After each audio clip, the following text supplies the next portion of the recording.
I've been on this earth for over 21 years now, and during my time here, I have had some close calls with this fella right here. I would be lying if there hadn't been some days where the Grim Reaper was having a little bit too much fun, as I could feel his presence during some of my most near-death experiences, which is what I'm going to be telling you all about today. One of those deathly experiences involves myself jumping out of a plane, which I'll get to later. I want to start this video off by sharing some subtle moments where death was with me that day.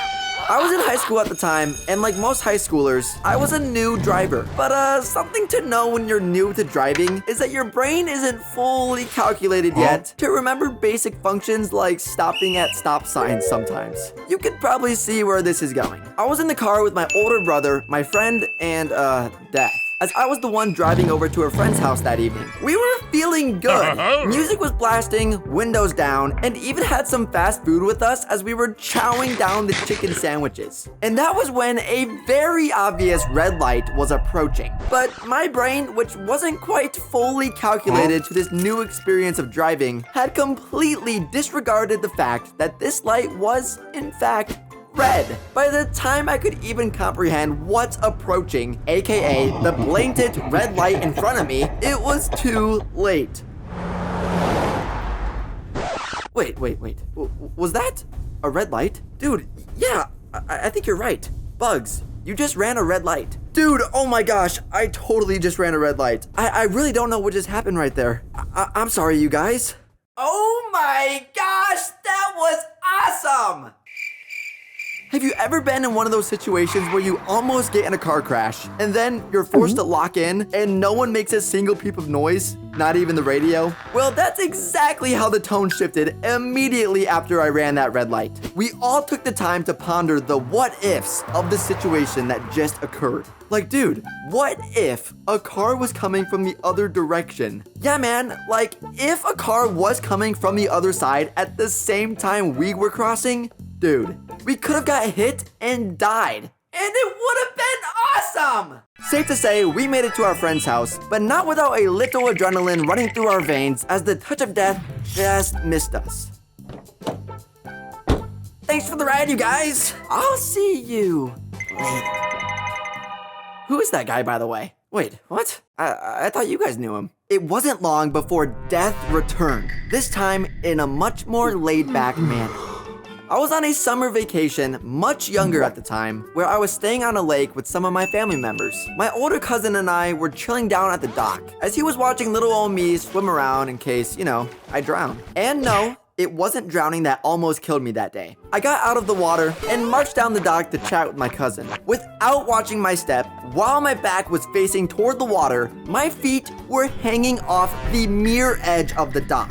Right behind me, sitting in the water, was an old rusty metal boat that had a sharp, pointy tip at the end of it. And before I could realize just how far off the dock my feet were sitting, it wasn't long before chaos emerged. I unexpectedly lost my balance and started to fall straight backwards. The back of my head was headed right for the sharp edge of the boat beneath me. And seconds, actually more like milliseconds before my head was about to be speared by a boat, my cousin activated his spidey senses and grabbed my arm, saving me from what could have been my last swim ever. Wow, what a catch! That was excellent.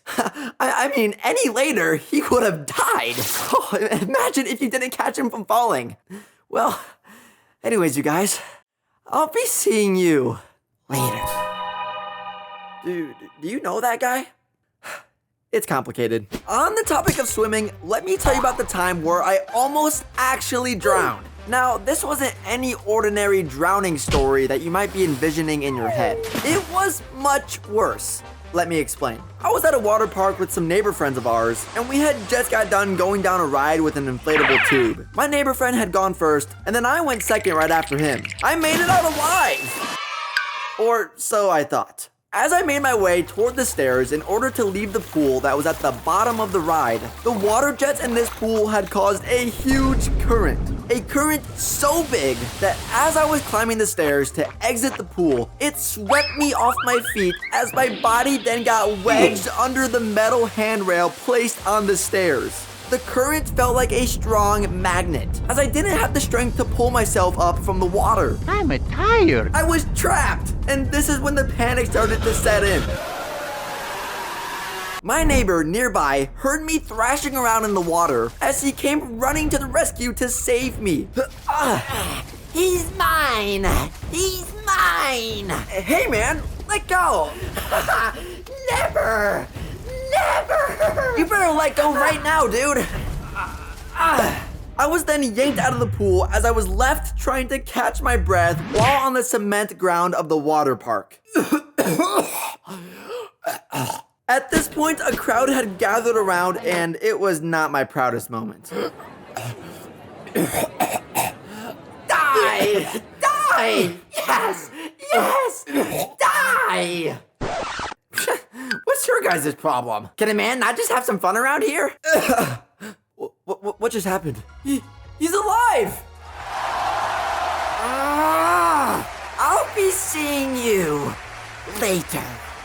But it wasn't long before I faced death one last time. Let me tell you how I ended up here. Now, skydiving was never on my bucket list. Don't ask me why I thought it was a good idea to throw myself out of a plane with a parachute. Do you really think a guy who sits in his bedroom making YouTube videos is made for doing things that the regular Red Bull athlete does? Of course not! My friend gave me a call on a random Tuesday afternoon and brings up a genius idea out of nowhere. Yo man, I've been thinking, let's go skydiving. Dude, I am not going skydiving. Alrighty, you ready to do this thing? Yeah, man. Quick question. Are you scared? Yeah, I am. It's always possible that we could both die. Wait, what did you just say? 3, 2, 1, hoorah! Now, let's rewind just moments before this took place. You know, me jumping out of a plane. I was with my instructor as he was preparing my parachute in front of me. Literally the thing that keeps us alive. And while preparing the chute, the instructor had a puppy who should not have been there. I kid you not. This dog was playing tug of war with the ropes of my parachute. And the instructor wasn't even batting an eye. Like, bro, my life is in this dog's hands. And I need you to stop acting like my lifeline is a chew toy. After some playful back and forth tug of war between the instructor and his dog, with my parachute, we were now ready to board the plane. Skydiving is already scary enough. So the fact that I'm now overthinking about a dog destroying my parachute did not make the situation any better. Now, if you've never been skydiving before, you are practically staring death in the face. Okay, bro, can you move?